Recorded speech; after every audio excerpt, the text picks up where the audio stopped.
Recording भी start नहीं हो रही। ओके, हो गई। ऑलराइट, चलिए।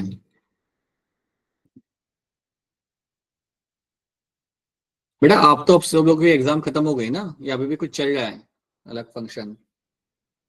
सर हो गए फिनिश। चलो, very good.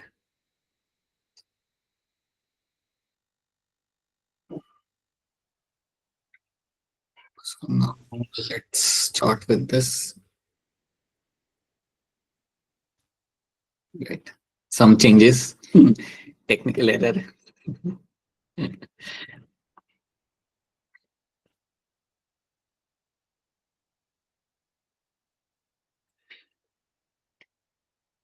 All right, let's start with the chapter. Locomotion movement. ये हम start करते हैं यहाँ पे. So in this chapter, what we'll be doing over here, again, a very important chapter from the annual physio. तो इस chapter के अंदर आपके ये सारे आपके यहाँ पे टॉपिक्स आएंगे. आज के क्लास में हम बेसिकली हमारा डिस्कस करेंगे हमारा यहाँ पे movement and locomotion and your muscular system. एक बार ये आपका टॉपिक खत्म हो गया, मस्कुलर सिस्टम आज के क्लास में खत्म नहीं हो पाएगा, बट एक बार ये खत्म हो गया देन बाकी चीजें तो आपके लिए एक पीस ऑफ केक होगा. मतलब like they are very simple. Skeletal system, exoskeleton, everything is going to be quite simple to be understood. ठीक है, चलो. So in this chapter, first of all, let's understand what is my movement, what is my locomotion.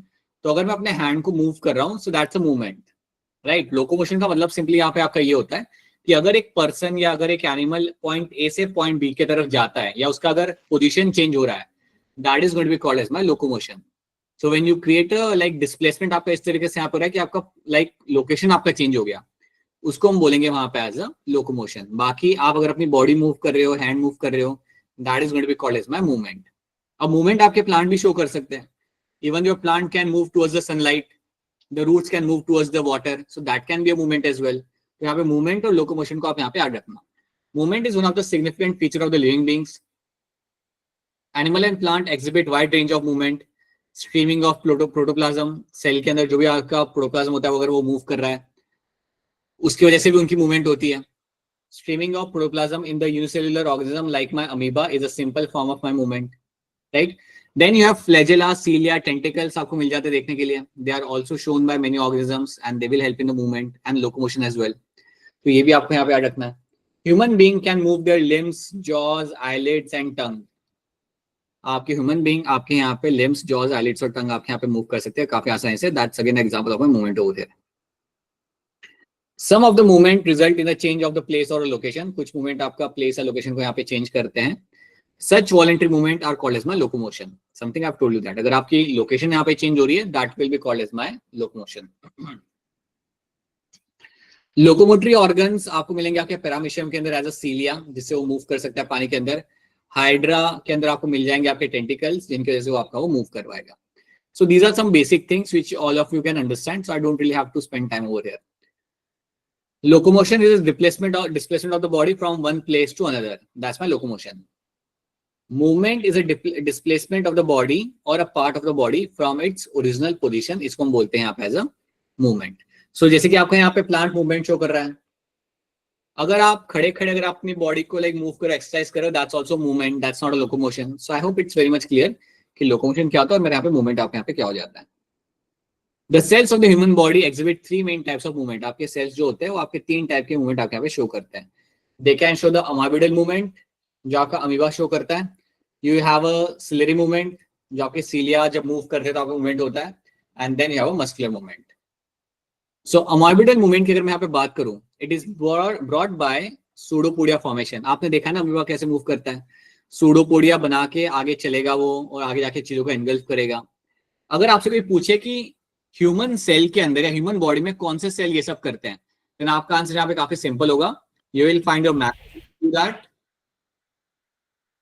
Macrophages आपके यहाँ पे करते हैं. अगर आपको याद हो तो हमने बताया था ये बात कि मैक्रोफेजेस आपका करते हैं आपका फैगोसाइटोसिस, और इनका चलने का तरीका, मूव करने का तरीका ऐसा ही होता है. And along with macrophages you also have something called as my neutrophils, right? So these are the example which can show the amoeboidal movement, right? So which are the appendages which move with the movement of the protoplasm within the cell? So आपके cell के अंदर जो आपका ये fluid होता है जब ये मूव करता है, इसकी मदद से आपका ये लोग आगे मूव कर पाते हैं. So that is my amoeboidal movement. Then you have a ciliary movement और flagellary movement. Flagella की अगर मैं बात करूँ तो ह्यूमन के अंदर flagella आपको मिलता है आपके ह्यूमन स्पर्म के अंदर. That's the only place where you will find the flagella. So human sperm के अंदर you will get to see presence of a flagella, right. Ciliary movement की अगर मैं यहाँ पे बात करूं, देन यू विल फाइंड आपका यू विल हैव इंटेस्टाइन के अंदर आपको सीलिया आपको मिल जाएगा, you will have a presence of cilia और there you will have a presence of cilia in the respiratory tract, वहां पे आपको सीलिया मिल जाता है। सो you will get a ciliated epithelium. So humans के अंदर काफी जगह पे आपको सीलिया आपको मिल जाएगा, राइट। फ्लैजेला आपको मिलता है ह्यूमन स्पर्म के अंदर। Even in the fallopian tube you will have the cilia, ठीक है। So that is going to be my ciliary movement. It is brought by the appendages called as my cilia. This kind of movement is seen in the lymphatic. ये आप यहाँ पे ignore कर दो अभी के लिए, let's not get into that right now. But this is the kind of movement you can find in the human being as well. ये आपको human beings के अंदर आपको इस टाइप की मूवमेंट आपको मिल सकती है, ओके। सीलिया आपको याद रखना है, सीलिया आपका जो रेस्पिरेटरी ट्रैक होता है ना, there you will have the cilia, और ये म्यूकस को पुश करेगा आपके फेरिंग्स के अंदर। तो आपका म्यूकस जो होता है आपके रेस्पिरेटरी ट्रैक के अंदर आपका पुश किया जाता है फेरिंग्स के अंदर, and that is something done with the help of the cilia. तो ये चीज आप यहाँ पे याद रखना, okay. Then we have the muscular movement, जहां पे आप अपने मसल्स को यहाँ पे मूव कर रहे हो। So this is a much more complex. So muscles are responsible for the most of the movement over here. That is my in the multicellular organisms. It is more complex movement which is brought by musculoskeletal system. याद रखना कि muscles आपके attach होते हैं आपके skeletal system के साथ, और उनके वजह से आपके यहाँ पे मूवमेंट हो पाती है। सो जो भी आप अपना यहाँ पे आर्म मूव कर पा रहे हो, that is all because your muscles are attach to the skeletal system, and then you are able to move that arm या मूव योर फीट, जो भी आप कर रहे हो यहाँ पे। This type of movement is something I will find in the higher vertebrates. Higher vertebrates के अंदर आपको ये टाइप की मूवमेंट आपको देखने के लिए आपको मिल जाएगी। Now let's try to understand in detail what are your muscles. जब भी मैं मसल्स की बात करता हूँ, so muscle is a specialized tissue of mesodermal origin. ये सारे पॉइंट्स याद रखना, they are very important. Muscle आपके कहां से बन रहे हैं? आपके मेसोडर्म में से बन रहे हैं। जर्म लेयर आपकी तीन होती है, मेसोडर्म, एक्टोडर्म, एंडोडर्म। सो मेसोडर्म से आपके मसल्स बनेंगे। आप याद रख सकते हो मेसोडर्म से आपका स्केलेटल सिस्टम भी आपका मेसोडर्म से आपका ओरिजिन होता है। About 40 to 50% of the body weight of the human adult is contributed by muscles. 40 से 50% जो आपका बॉडी वेट होगा यहाँ पे, वो आपका मसल्स ही की वजह से आपका यहाँ पे आ रहा होगा। Now your muscles have some special properties. Muscle के पास कुछ प्रॉपर्टीज है, like they will show excitability. Excitability ये है, it is going to be similar to the neuron, similar to neuron. आपने पढ़ा होगा बचपन में कि न्यूरॉन्स जो आपके होते हैं, जब वो अपना नर्व इंपल्स जनरेट करते हैं, so nerve impulse is more like a electrical signal जो आपको मूव करता है न्यूरॉन टू न्यूरॉन। तो उस तरीके से एक्साइटेबिलिटी आपके मसल्स के अंदर भी आपको मिल सकती है। सो न्यूरॉन्स के अंदर आपने ये बात कभी सुनोगे ना, neurons generate action potential. Neurons generate करते हैं अपना वहां पे अपना, उनके वहां पे आपको एक्शन पोटेंशियल जनरेट होते हुए आपको वहां पे मिलता है। सेम एक्शन पोटेंशियल आपको मसल्स में भी जनरेट होते हुए आपको मिल सकता है। So muscles have the same property of excitability as the neurons have, ठीक है। अब सिंपल सी बात है बेटा, अगर मैं अपना हाथ मूव कर रहा हूं तो मेरे न्यूरॉन्स ने कुछ सिग्नल भेजा उन मसल्स तक, और फिर उन मसल्स ने वहां पे रिएक्ट किया। सो सिग्नल जो आपका पहुंच रहा है वहां पे मसल तक, दैट इटसेल्फ इज एग्जांपल कि my muscles do show the excitability similar to your neurons, and they will generate the action potential, right. Then they show the contractility. Yes, आपके मसल्स कॉन्ट्रैक्ट करे जा सकते हैं, बल्कि अगर मैं कुछ लिख भी रहा हूं ना यहाँ पे, अगर मैं स्टार भी बना रहा हूँ यहाँ पे, सो यहाँ पे मेरा मसल्स का कॉन्ट्रैक्शन हो रहा है, and that contraction is essential for the normal activity. So muscles will undergo contraction, and that should be clear to all of you. They show extensibility. इनको आप stretch कर सकते हो, इनको आप stretch कर सकते हो, इनको आप बड़ा कर सकते हो। आप तो जानते हो लोग जब वर्कआउट करते हैं, जिम में जाते हैं, क्या होता है, उनका मसल गेन होता है। So muscles can show the extensibility. They can actually extend in the length, and they can grow in size. So they can extend in length. That's going to be the extensibility. And they can also show the elasticity. That means muscle को जब आप use कर रहे हो तो stretch किया जा रहा है, लेकिन जब आप मसल को इस्तेमाल नहीं करते, it will go back to a normal position. तो जब मैं कोई वेट उठा के भाग रहा हूं तो मेरा मसल वहां पे खींचा जा रहा है, वो आपका यहाँ पे like it is getting slightly bigger over there, but जैसे वो वेट को छोड़ देता हूँ, it will go back to a normal position. उसको हम कहते हैं यहाँ पे एज अ इलास्टिसिटी। जैसे आपका रबड़ इलास्टिक होता है ना, आपने खींचा वापस से छोड़ा तो वापस आ गया, that is a property of my muscle. So these are the 4 properties you have to know: excitability, contractility, extensibility and your elasticity. अब एक बात मुझे यहाँ पे आप लोग यहाँ पे याद रखना, क्योंकि नया चैप्टर है, 11 का चैप्टर है, अगर चीजें समझ नहीं आ रही देन पूछ लेना, बीच में इंटरप्ट करके पूछ लेना कि सर ये रिपीट कर दो। Let's not wait for someone like to ask later in the class. बीच में इंटरप्ट करो, हैंड रेस करके बता दो कि सर ये बात समझ नहीं आई. ठीक है. So these are the properties of the muscle over here. अब इसमें आप एक और चीज याद रखना. Muscle are known for storage of glycogen. Muscle are known for storage of glycogen. So glycogen को स्टोर किया जाता है मसल्स के अंदर. अब आपसे ये कोई पूछ सकता है कि ग्लाइकोजन को बॉडी में कहाँ कहाँ स्टोर करते हैं, तो आपको याद रखना है ग्लाइकोजन का स्टोरेज आपका किया जाएगा मसल के अंदर, और सेकंड लोकेशन आपके यहाँ पे होती है liver. So glycogen is always stored in the muscle, and along with muscle it has been stored in my liver. तो ये बातें आपको यहाँ पे रखनी है याद. सो you'll have a glycogen will be always stored in your muscle and liver. ठीक है. Glycogen is a reserve food material. तो हमारे बॉडी के अंदर रिजर्व फूड मटेरियल आपका ग्लाइकोजन होता है. तो जब आपके पास ज्यादा ग्लूकोज होता है तो एक्सेस ग्लूकोज को हम स्टोर करते हैं in form of the glycogen, ताकि हम इसे फ्यूचर में यूज कर सके जब आपने खाना ना खाया हो. तो वो टाइम पे ग्लाइकोजन को ब्रेक डाउन करके हम ग्लूकोज बना सकते हैं. याद रखना, storage of glycogen will be taking place in the muscles, along with that you can also it will be happening in liver as well. ठीक है. इसके अलावा एक और बहुत इंपॉर्टेंट चीज जो आपको याद रखनी है, मसल्स के अंदर आपको मिलता है एक आपका respiratory pigment. Muscles will have a presence of a respiratory pigment. और ये रेस्पिरेटरी पिगमेंट जो आपको मसल्स के अंदर मिलेगा, that is called as myoglobin. इसको हम यहाँ पे बोलेंगे as a myoglobin. This will be called as your myoglobin.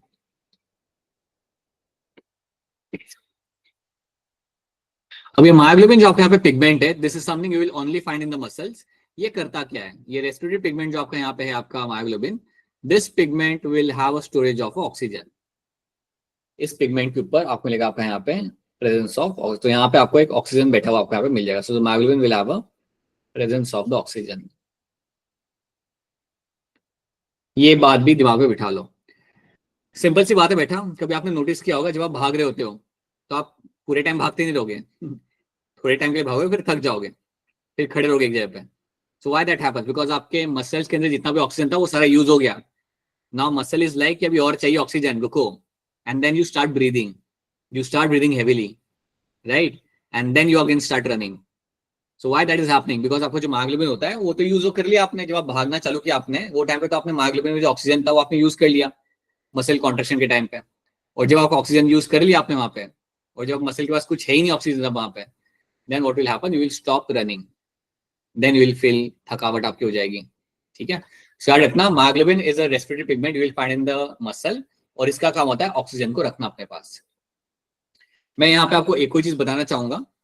आपने हीमोग्लोबिन अपने 11th स्टैंड में आपने पढ़ा है, तो कोई बताएगा 11 आपके हीमोग्लोबिन के ऊपर कितनी बाइंडिंग साइड होती है ऑक्सीजन की? 4.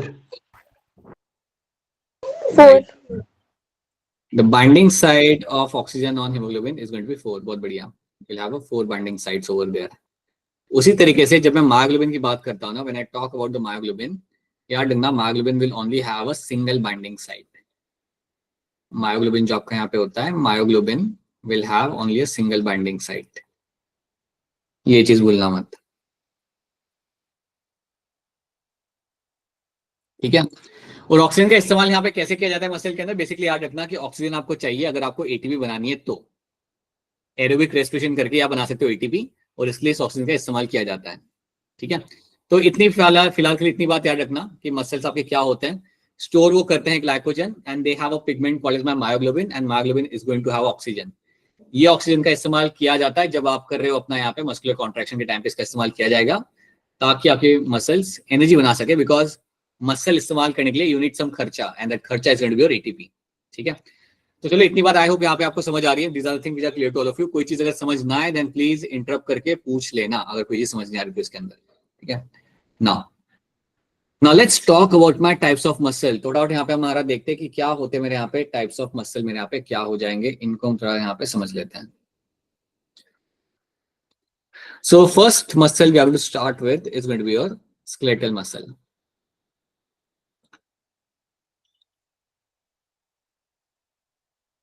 मसल फाइबर्स वो सब बाद में आएगा, बहुत बाद में आएगा वो सब.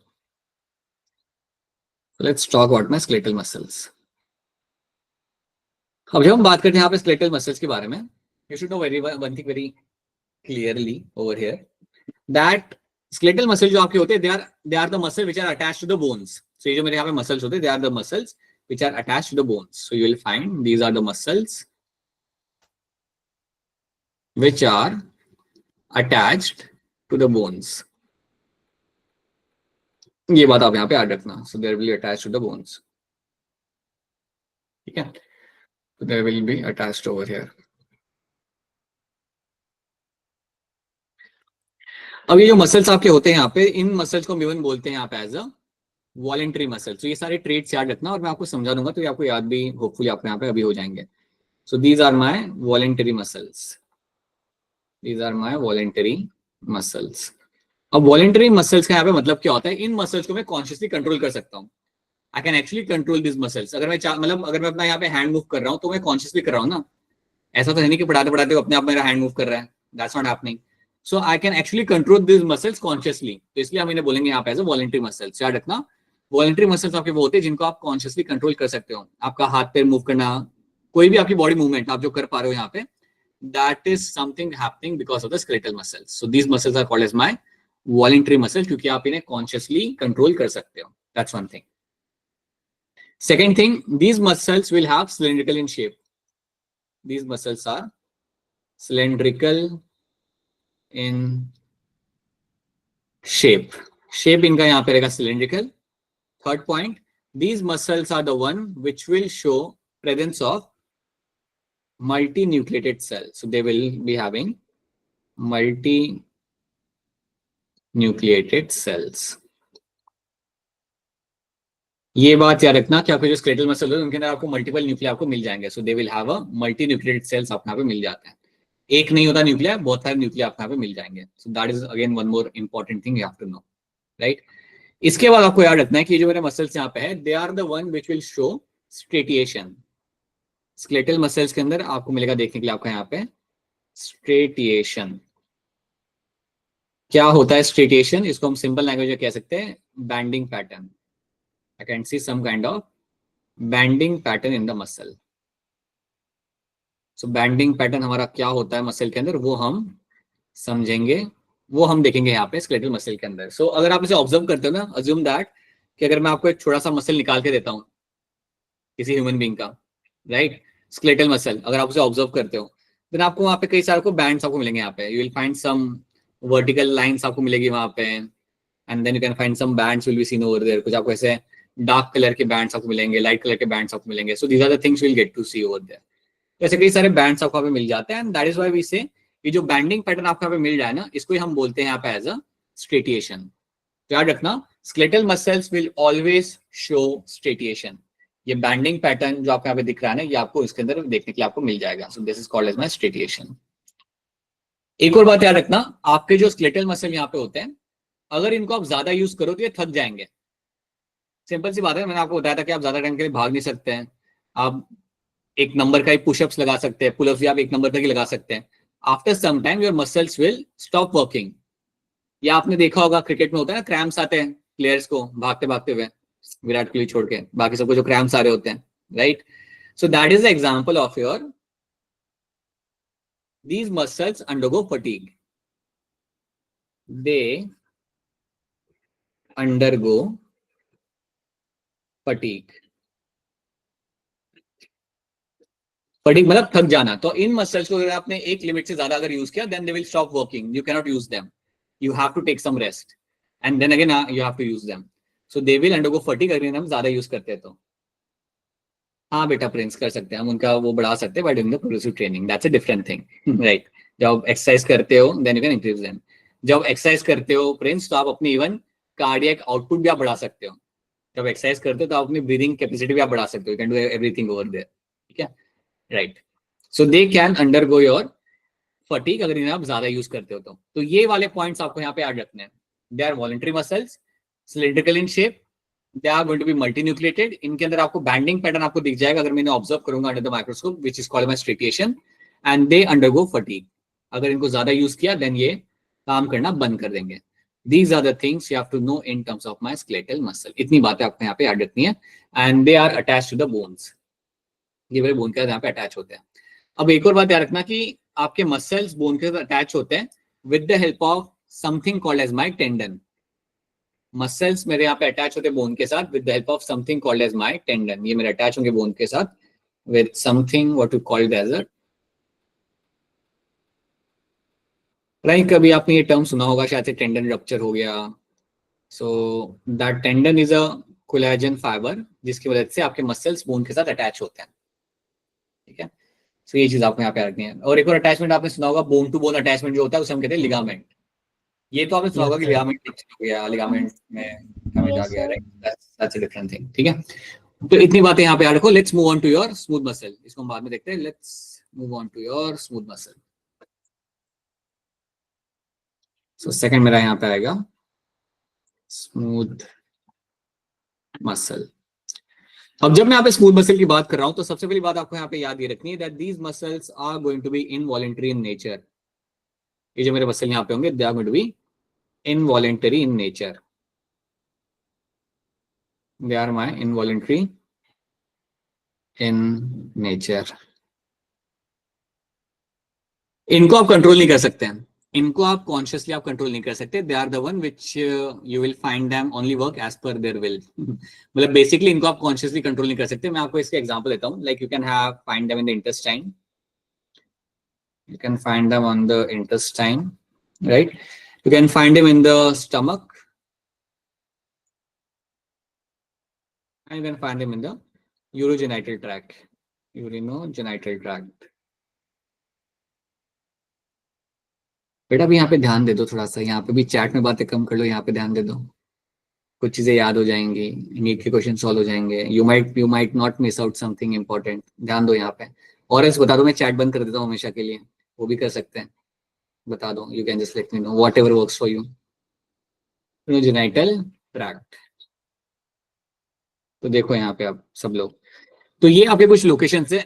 These are the few locations. You can also find these muscles even in your blood vessel में भी आपको मिल जाएंगे.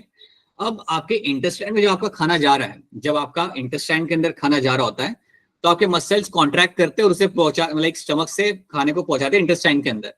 सो all that contraction is happening involuntarily. उसे आप कंट्रोल नहीं कर सकते. आप कॉन्शियसली कंट्रोल नहीं करते जो आपका कॉन्ट्रैक्शन हो रहा होता है आपके स्टमक के अंदर या इंटेस्टाइन के अंदर.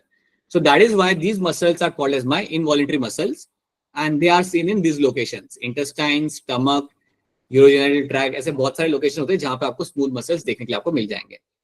Now, if we talk about their shape, अगर मैं इनके शेप के बारे में बात करूं, then they will be having your spindle shape. तो इनका यहाँ पे शेप जो हो जाएगा यहाँ पे, this is going to be a spindle shape. That is how they will look like. So they will be having spindle shape. Spindle shape आपको मिलेंगे आपके यहाँ पे स्मूथ मसल्स. आपको यहाँ पे स्ट्रेटिएशन देखने के लिए नहीं मिलेगा. So there will be no striation. There will be no striation which will be seen. ठीक है, सो स्ट्रेटिएशन आपको यहाँ पे नहीं मिलेगा देखने के लिए. आपको यहाँ पे they are going to be spindle shape आपको यहाँ पे मिलेंगे देखने के लिए. That's one thing you have to know. And they will have a single nucleus. So they will be uninucleated. Single nucleus आपको मिलेगा यहाँ पे, and that is why we call them as a uninucleated muscles over there. तो इतनी बात आपने यहाँ पे याद रख ली. अब इनको तो हम लोग कंट्रोल नहीं कर पा रहे, तो इनको कंट्रोल कौन करता है? मतलब ब्रेन का कौन सा हिस्सा इनको यहाँ पे कंट्रोल करेगा? तो आपको याद रखना है these muscles are been controlled by my autonomic nervous system. These muscles are controlled by my autonomic nervous system. So autonomic nervous system की मदद से आप इन मसल्स को आप कंट्रोल कर सकते हो. बेसिकली ये हम लोग कंट्रोल नहीं करते, आपका ब्रेन डायरेक्टली कंट्रोल कर रहा होता है. तो ये बात भी याद रखना. This can become a potential question. तो सवाल यहाँ पे ये आता है कि ऑटोनॉमिक नर्वस सिस्टम क्या जनरली कंट्रोल करता है? तो आपके बॉडी में कोई भी अगर इनवॉलंटरी एक्टिविटी हो रही है उसको ये कंट्रोल करेगा. This part of brain is going to control that. अगर आपके बॉडी में कोई हार्मोन को सिक्रेट करना है, अगर आपके टेस्टिस के अंदर अगर आपका कुछ स्पर्म फॉर्मेशन अगर आपको वहां पे कराना है, I won't say sperm formation, अगर आपके टेस्टिस के अंदर अगर आपको वहां पे कुछ ब्लड वेसल्स को अगर कॉन्ट्रैक्ट कराना है, if anything has to be done, this is controlled by my autonomic nervous system. So autonomic nervous system जो आपको यहाँ पे होता है, ये सारी इनवॉलंटरी एक्टिविटीज को आपके बॉडी में कंट्रोल करेगा. एंड स्मूथ मसल्स को भी यहाँ पे इसने ही कंट्रोल करना है. So this is one thing you have to know in this. ये बातें आपको यहाँ पे रखनी है याद. सो इनवॉलेंट्री नेचर, लोकेशन क्या है आपका यहाँ पे, स्पिंडल शेप्ड है, they are uninucleated and they have no striation will be seen in them. ठीक है. सो ये चीज आपको यहाँ पे रखनी है याद. And they are my control by my autonomic nervous system. So this is all about my smooth muscles. Then we have something like your cardiac muscle. ये तो हमने यहाँ पे देख लिया. Now let's have a look at something last one, that is your cardiac muscle. नाम से ही आपको समझ आ जाता है यहाँ पे that this is my muscles which belong to the heart. So cardiac muscles are the one which will belong to the heart. Heart में आपको ये मसल मिलते हैं, तो आपको याद रखना है these muscles are again going to be cylindrical in shape. Cylindrical in shape. They are also involuntary. हम तो इसे कंट्रोल नहीं कर सकते किसी भी तरीके से. So they are also going to be involuntary in nature. Right. Now cardiac muscles are the one which will be having like इनके जो यहाँ पे cylindrical structure जो आपको मिलेंगे यहाँ पे आपको बैंडिंग पैटर्न आपको दिख जाएगा. तो यहाँ पे मैं कह सकता हूँ स्ट्रेटिएशन आपको यहाँ पे मिल जाता है. Striation is going to be seen over here. So आपको यहाँ पे बैंडिंग पैटर्न आपको यहाँ पे दिख जाएगा. So if you just observe this muscles ना, if you just happen to observe this muscles, एक तो आपको इसके अंदर आपको ब्रांचिंग भी मिल जाती है. Branching is also seen in them, right. So there are the muscles which also branching. तो ब्रांचिंग तो आपको मिली, बट ब्रांचिंग के साथ साथ आपको एक बहुत डार्क पैटर्निंग आपको यहाँ पे मिलेगी. आपको यहाँ पे डार्क बैंड्स आपको मिलेंगे यहाँ पे. So along with the branching, you will also find some dark bands which have been seen over there. And जो dark bands आपको यहाँ पे दिख रहे होते हैं, the dark bands which you are observing in these locations, these dark bands over there are called as my intercalated disc. They are called as your intercalated disc. ये चीज याद रखना. अगर आपके सामने ये टर्म आता है ना, what is my intercalated disc या इंटरकैलेटेड डिस्क कहाँ मिलता है, आंखें बंद करके आपने बोलना है it's my cardiac muscles. Cardiac muscle में you have this dark bands which will be seen in those muscles, in those branching points. तो या मसल जो सिलिंड्रिकल मसल आपका होगा वहां पे will have this dark bands. These are called as my intercalated disc. ये basically आपका help करता है for the smooth conduction of the nerve impulse. क्योंकि आप जानते हो यहाँ पे भी आपका नर्व इंपल्स ट्रैवल करता है हार्ट से, ताकि आपका हार्ट कॉन्ट्रैक्ट कर सके. तो smooth transmission of nerve impulse will happen. That actually helps with the help of this intercalated disc. तो ये टर्म याद रखना, it is only related to your cardiac muscle. उससे ही यहाँ पे रिलेटेड आपको यहाँ पे मिल जाएगा. ठीक है. तो आंखें बंद कर लिए तो गलत. हाँ तो खोल लेना वो टाइम पे. ठीक है. So that is what you find happening over here. These are the things you will see in the cardiac muscles. Now cardiac muscls also do not undergo fatigue. Do not undergo fatigue. ऐसा तो नहीं है ना कि like एक time करके बंद कर देता है काम करना, अब नहीं काम हो रहा. Or rather I should say, let me write it down like this. Rather I should say over here, do not undergo fatigue. तो ये समझ सकते हैं हम लोग यहाँ पे कि ये लाइफ टाइम तक काम करता है. ये एक बात याद रखना, कार्डियक मसल्स अगर आपके डैमेज हुए हैं, you cannot regenerate them. They cannot regenerate. They cannot regenerate. अगर आपके कार्डियक मसल्स को अगर कुछ होता है, देन आप उनको रीजनरेट नहीं कर सकते. इसलिए अगर किसी को हार्ट अटैक आया और उसके हार्ट अटैक आने के बाद अगर उसके कुछ कार्डियक मसल डैमेज हो गए, सो अब उसके हार्ट की वर्किंग एफिशिएंसी पहले से कम हो जाती है. So the working efficiency of heart will get compromised after a heart attack. As simple as that. क्योंकि कुछ कार्डियक मसल आपके निकल गए ना, वहां पे खत्म हो गए. So that is something you have to know. They cannot undergo regeneration. So you cannot find them getting regenerated. तो regenerate आप नहीं कर सकते. So this is also one thing you have to know. और इनको भी मेरा कंट्रोल करेगा यहाँ पे ऑटोनॉमिक नर्वस सिस्टम. अब आप बोलोगे कि सर हार्ट तो अपना नर्व इंपल्स खुद जनरेट करता है, ऐसे कैसे, ये सब क्या हो रहा है. So understand one thing, heart अपनी नर्व इंपल्स खुद जनरेट कर सकता है, बट हार्ट का जो फ्रीक्वेंसी है नर्व इंपल्स जनरेट करने की, उसको आपका ब्रेन कंट्रोल कर सकता है. सो बेसिकली आपका ब्रेन कंट्रोल कर सकता है कि हार्ट इंपल्स बनाएगा, या आपका हार्ट ये कंट्रोल कर सकता है कि आपका ब्रेन ये कंट्रोल कर सकता है कि आपका हार्ट कितना स्ट्रांगली कॉन्ट्रैक्ट करेगा. So yes, certain part of working of the heart can be control by the nervous system. So याद रखना यहाँ पे भी आपका नर्वस सिस्टम आपका ये कंट्रोल करेगा. So autonomic nervous system is going to control the is going to control the cardiac muscles. They are the ones which are going to control them. ANS याद रखना है, ANS stand for autonomic nervous system.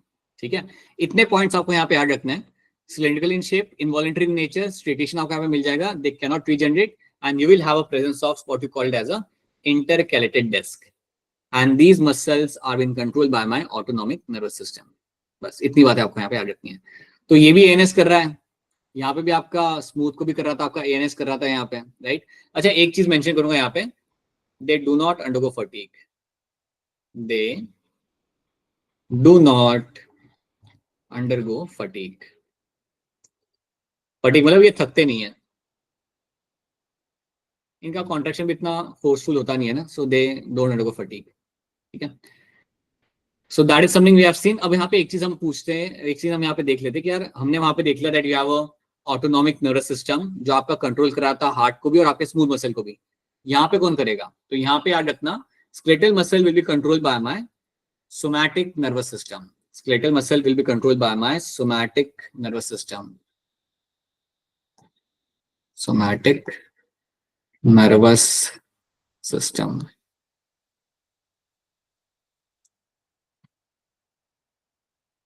ये याद रख लेना. क्या इतनी बातें आप सबको यहाँ पे क्लियर है? These are the three kind of muscles we have to know in superficial way. इतना आपको यहाँ पे याद रखना है. So these are the few things should be very much clear to all of you. तो अगर आपसे कोई पूछे कि तीनों मसल में से कौन सा होता है आपका मल्टी न्यूक्लिएटेड, देन आपका आंसर वहां पे होगा skeletal muscle. If they ask you that out of this three muscle which of the muscle will have the intercalated disc, the answer is going to be your heart. These are the few things should be very much clear to you. अब ये सब चीजें हम यहाँ फटाफट यहाँ पे पढ़ लेते हैं ताकि हम आगे बढ़ सकें. Skeletal muscle are associated with the skeletal component of the body. They have striated appearances under the microscope, hence they are called as by striated muscles. Right? As their activities are under the voluntary control of the nervous system, they are known as my voluntary muscles too. इसलिए हम इन्हें बोलते हैं as a voluntary muscles. Right? उसी तरीके से हम देख लेते हैं हमारे यहाँ पे visceral muscles. That's my smooth muscle, located in the inner walls of the body like alimentary canal, reproductive tract. वहां पे आपको मिल जाएंगे. They do not exhibit any striation and are smooth in appearance. They are also known as non-striated muscle. Their activities are not under the control or voluntary control of the nervous system and are therefore known as my involuntary muscles. So इसलिए हम इन्हें बोलते हैं यहाँ पे as involuntary muscles. And then you have the cardiac muscles. Cardiac muscles are the muscles of the heart. Many cardiac muscles assemble in the branching pattern to form the cardiac muscles. Cardiac muscle cell will arrange to form the cardiac muscles. Based on the appearance, cardiac muscles show the striation. So they are why striated. यहाँ पे आपको banding आपको दिख जाएगा. And they are involuntary in nature. So this is the information which you have to know along with the whatever I have shared over here. तो ये सब यहाँ पे याद रखना. जो यहाँ पे mention नहीं करा हुआ, यहाँ पे mention किया हुआ है वो आपको याद रखना है. ANS कहाँ पे आ रहा है, SNS कहाँ पे आ रहा है, you should know that. चलो ये हमारा हो गया. ये वही चीज यहाँ पे लिखी हुई है. So you can read from your side. ये आपका homework हो गया. Like the things which I've written over there are the things which have been written over here as well. So you can have a look at them later. Chalo. Now let me tell you something in terms of the muscle in detail. Do I have a space? Yes, I do have a space. चलो. अब आप यहाँ पे इस picture को ध्यान से observe करना और अगर कोई चीज समझ नहीं आएगी तो बीच में इंटरप्ट कर लेना. अज्यूम करते हैं कि हमने एक मसल को बाहर निकाला एक ह्यूमन में से, उसके टांगों में से हमने एक छोटा सा मसल बाहर निकाल दिया. So I have taken out one big muscle, एक चंक मैंने निकाल लिया ह्यूमन बीइंग में से without his permission, right? So if I take out this large muscle, ये मैंने मसल वहां से निकाल लिया. अब देखो यहाँ पे होगा क्या.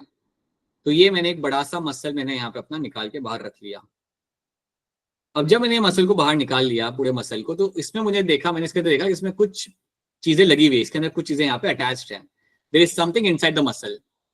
सो आई स्टार्ट ऑब्जर्विंग दैट. मैंने उसे ऑब्जर्व करना चालू किया. तो जब मैंने देखा तो इसके अंदर कई सारे स्ट्रॉ लाइक स्ट्रक्चर्स यहाँ पे लगे होते हैं. स्ट्रॉ मालूम ना कैसा होता है, स्ट्रॉ एक लंबी सी होती है. तो वैसे ही यहाँ पे कई सारे गोल गोल स्ट्रक्चर्स थे आपके यहाँ पे, उनको मैंने खींच के बाहर निकाला. So I took out this structure over here and I realise कि जो स्ट्रक्चर अंदर यहाँ पे लगा हुआ है इसको हम बोलेंगे यहाँ पे एज अ मसल बंडल. तो एक मसल के अंदर मुझे यहाँ पे क्या दिख रहा है, यहाँ पे there is a presence of a muscle bundle.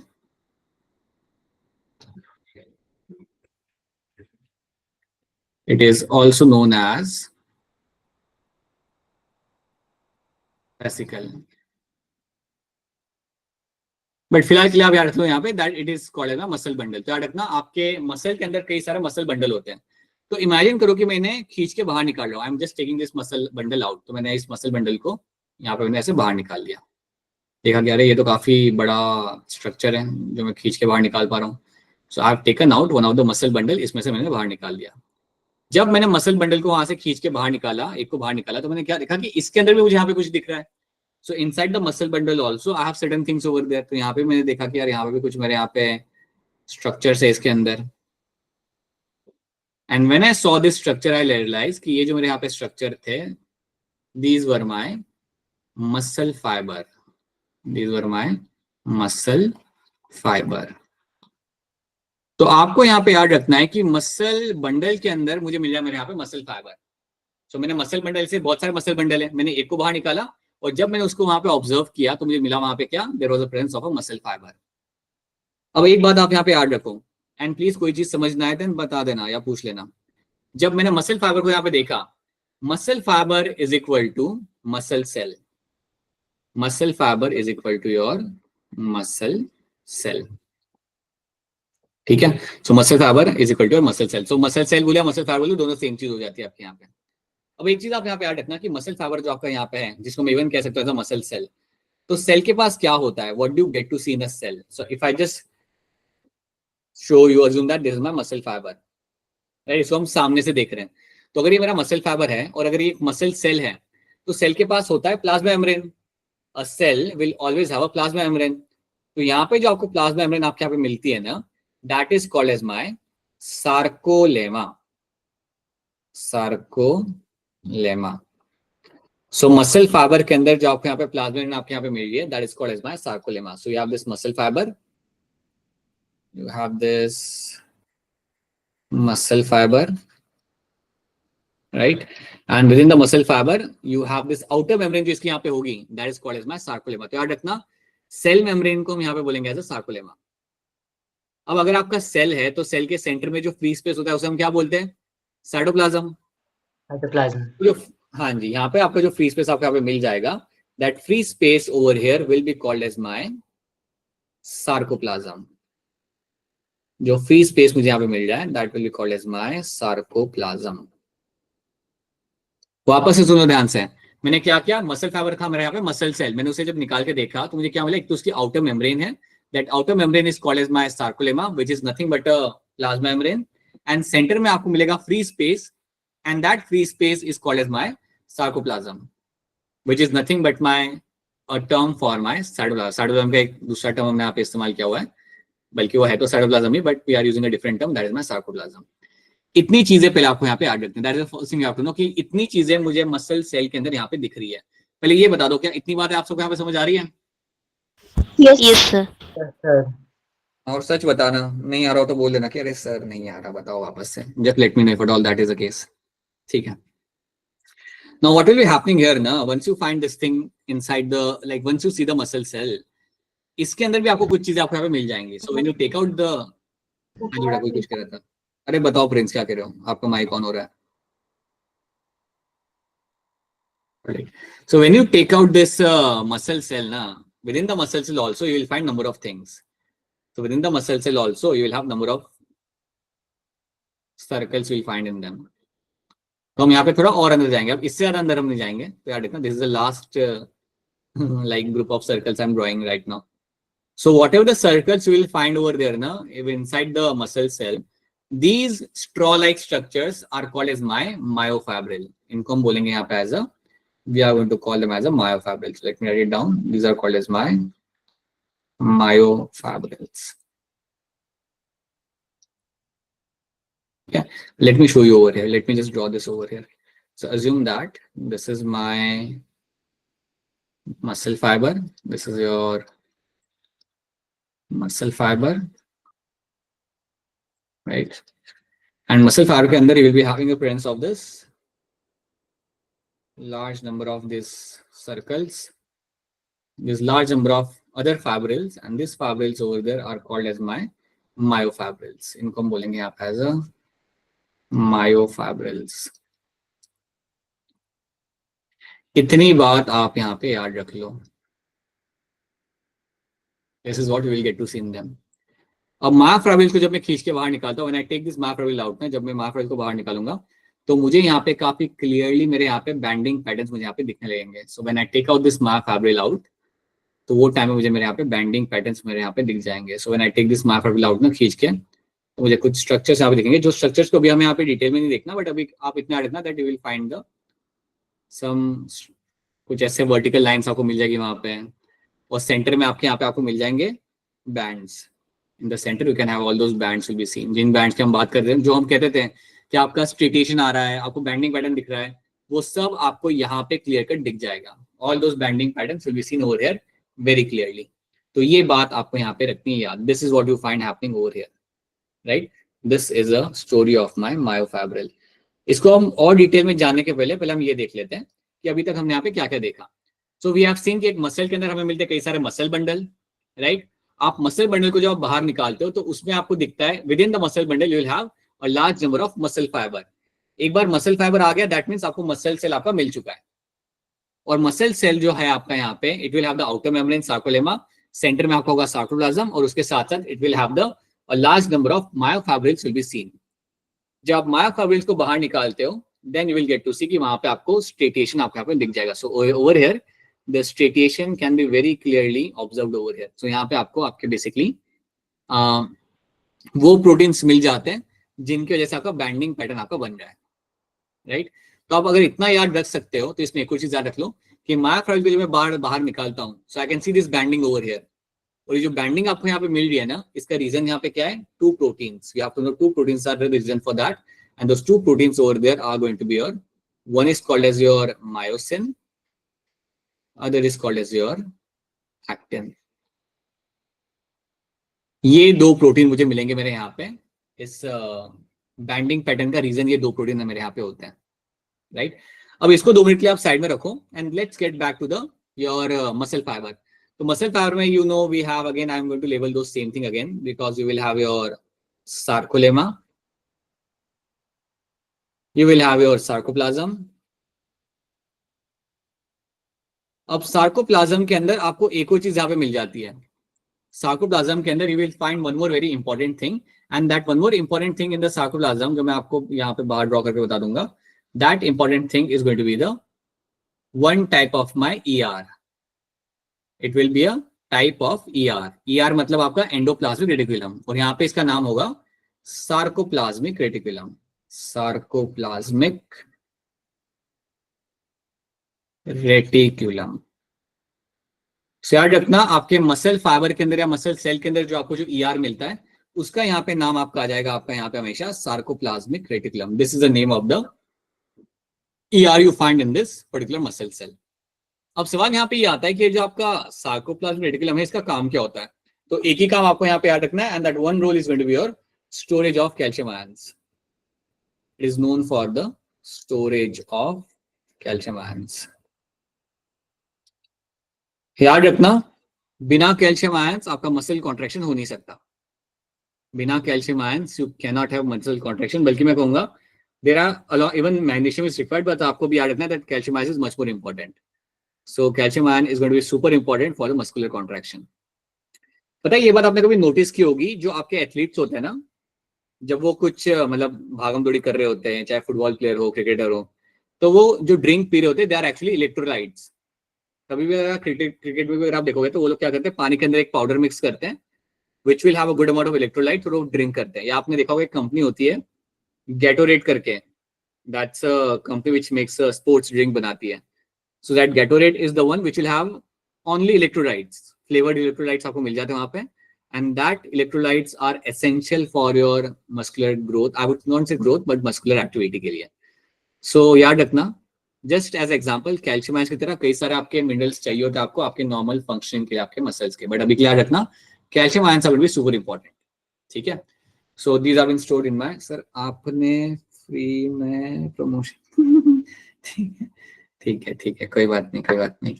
So this is what you find happening over here in the sarcoplasmic reticulum के अंदर. तो ये सारे टर्म्स आपको यहाँ पे रखने याद. These are the things you have to know. अच्छा एक और बात बताना चाहूंगा आपको यहाँ पे, इसी मसल सेल के अंदर आपका कहीं पे कोने में बैठा होगा आपका मायोग्लोबिन. इसी मसल सेल के अंदर किसी कोने में आपका मायोग्लोबिन भी आपका बैठा होगा, ठीक है। So these are the things you have to know over here. तो इतनी बातें आपको यहाँ पे रखनी है याद। तो क्या यहाँ तक सब कुछ क्लियर है? आगे बढ़े हम यहाँ से फटाफट। Yes, sir. Yes, sir. This is what you will be finding in this. So इतनी चीजें आपको यहाँ पे रखनी है इसके अंदर याद, right. Now let me tell you one thing very clearly about the calcium ions. यहाँ मैंने कैल्शियम आयंस का मेंशन किया है, इनको हम रख रहे हैं यहाँ पे हमारा सार्कोप्लाज्म रेटिकुलम के अंदर। Now let me tell you one thing very clearly about the calcium ions कि कैल्शियम आयंस का रोल क्या होता है बॉडी के अंदर। और I would say one of the 3 important roles of calcium ion. जब मैं कैल्शियम आयंस की यहाँ पे बात करूंगा, सो 3 चीजें आपको हमेशा याद रखनी है, 3 important roles. First, they help in muscular contraction, और मसल कॉन्ट्रैक्शन इनके बगैर हो नहीं सकता, याद रखना। Without calcium ion you can not expect any kind of muscular contraction, ठीक है। Along with that, you should know that calcium ions are also essential for my blood clotting. ये मेरे लिए इवन जरूरी होते मेरे ब्लड क्लॉटिंग के लिए। अगर आप अपने पास्ट में जाओगे और अगर याद करोगे, तो जब आपने ब्लड क्लॉटिंग का टॉपिक पढ़ा था ना अपने स्कूल के अंदर, तो वहां पे कैल्शियम आयंस का मेंशन किया जाता था। Without calcium ions you can not find blood clotting taking place. So blood clotting में आपकी मदद करते हैं, मसल कॉन्ट्रैक्शन में आपकी मदद करते हैं, and the third thing is going to be nerve impulse transmission, your nerve impulse transmission। तो एक न्यूरॉन से दूसरे न्यूरॉन के अंदर अगर आपके सिग्नल आपको भेजना हो, तो वो भेजने के लिए कैल्शियम आयंस की आपको जरूरत पड़ती है। सो न्यूरॉन टू न्यूरॉन जो आपका सिग्नल ट्रांसफर किया जाता है ना, to make that happen you need calcium ions. तो ये 3 रूल्स याद रखना, that you need calcium ions all the time in the body, in the muscles, in the blood. अगर कैल्शियम आयंस की बॉडी में कमी हो जाती है, देन आपकी बॉडी आपके बोन्स में से कैल्शियम आयन निकालना चालू करेगी, जो एक लिमिट तक लिए ठीक है, लेकिन अगर ज्यादा निकाल रहा है then that's a bad thing, that will be harmful for the bones. तो ये चीज आपको याद रखनी, that you should have right amount of calcium in the blood all the time, ठीक है। तो चलिए ये बात हमने यहाँ पे देख ली। This is something which is clear to all of you. I hope this is something which is very much clear to all the students over here, ठीक है। Now let's understand कि जब मैं मायोफाइब्रिल को बाहर निकाल रहा हूं तो मुझे यहाँ पे क्या दिखेगा, like what I will get to see over there. So let's try to see that. तो जब मैंने अपने मायोफाइब्रिल को यहाँ पे बाहर निकाला, when I took out the myofibril, तो मुझे कुछ यहाँ पे वर्टिकल लाइंस मुझे यहाँ पे मिलेगी। So I will find some vertical lines over there. कुछ ऐसी वर्टिकल लाइंस वहां पे लगी हुई मुझे यहाँ पे मिल जाएगी। आई can see them under the microscope. ये जो वर्टिकल लाइन मेरे यहाँ पे लगी हुई है ना, इनको हम बोलते हैं यहाँ पे as a Z line. We call them as a Z line. ये भी जेड लाइन है, ये भी जेड लाइन है, एंड ये भी मेरे यहाँ पे जेड लाइन है। आपको याद रखना है, 2 जेड लाइन के बीच में आपको यहाँ पे मिलेगा आपका basic unit of muscle, that is my sarcomere. So the basic unit of muscle is something will be finding between the 2 Z line, and that is called as my sarcomere. इसको हम बोलेंगे यहाँ पे एज अ sarcomere. Sarcomere आपका यहाँ पे होगा, it is going to be the reason, it's a basic unit of the muscle is going to be the sarcomere. अगर मैं आपको बोलूं कि चलिए मुझे सार्कोमियर ढूंढ के बताइए, तो आप पता है क्या करोगे, आप मसल के अंदर you will look for the Z lines.